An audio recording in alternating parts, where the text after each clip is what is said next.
नमस्ते भारत। हेलो दोस्तों, मैं आपका दोस्त भारत यात्री। आज हम जाने वाले हैं वृंदावन, तो बोलो राधे राधे। तो दोस्तों, हम स्टेशन पर आ गए हैं।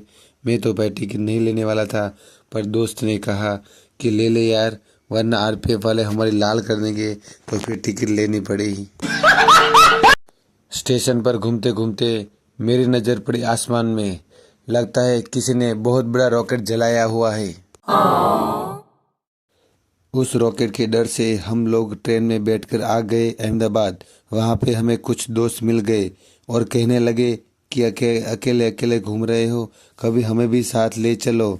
तो मैंने भी कह दिया, ये घूमना फिरना कोई बच्चों का खेल नहीं है। स्टेशन से हम लोग अपनी BMW में बैठकर जा रहे साबरमती जंक्शन। जैसे ही लोगों को पता चला कि हम लोग जा रहे हैं वृंदावन, तो उन्होंने हमें तुरंत रास्ता दे दिया। जैसे ही हम लोग सिग्नल पे रुकते हैं, तब मैंने देखा कि दो लोग आपस में बात कर रहे थे और कह रहे थे कि गिरीश का सुनने का गाना। जैसे ही हम लोग आगे जाते हैं, तो मैंने देखा एक बड़ा सा मीनार। उस देख के मैंने अंकल से कहा कि झूलता मीनार हमारे अहमदाबाद में है और हम लोगों को पता भी नहीं। तो अंकल ने कह दिया कि स्टेशन जाओगे या फिर घर। हम लोग स्टेशन पर पहुंचते ही तब हमारा प्राइवेट डिब्बा हमको दिख गया। लगता है शायद इस डिब्बे में हम वृंदावन जाएंगे। वाओ! आगे जाते ही हमें गांधी जी दिख गए और गांधी जी ने हमें कहा कि इस राह पे तुम चल रहे हो बेटा, एक दिन पूरी तरह फंसोगे। फिर हमारी ट्रेन हमारे प्राइवेट डिब्बे को लेने के लिए गई।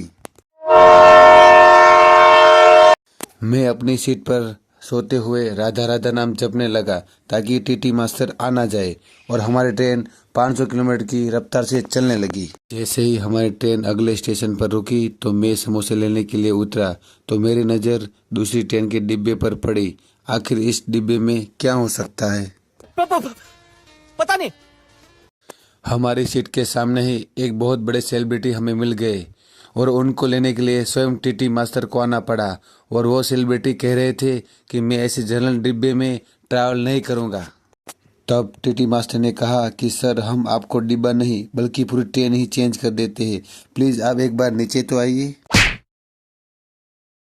जब वो सेलिब्रिटी नीचे आए, तो उनके एक फैन मिल गए और उन्होंने कहा कि सर, आप ट्रेन चेंज कर रहे हो तो प्लीज आपके पास पड़ी विमल हमें देते जाना। विमल, बोलो जुबान तीसरी। उसके बाद हमारे नीचे वाले सीट पर इंजीनियर साहब दिख गए और वो कह रहे थे कि इस ट्रेन का डिब्बा ही खोल के रख दूंगा, बस मुझे कोई एक बार पकड़ दे दे। उसके बाद मैं बहुत बोर हो रहा था, तो मैंने 143 कॉल पे किया और उन्हें कहा कि हम लोगों को एंटरटेनमेंट करने के लिए कुछ करे। तो उन्होंने तुरंत ही अरिजीत सिंह के भाई रणजीत सिंह को हमारे पास भेज दिया। हमारो धन राधा राधा राधा श्री राधा।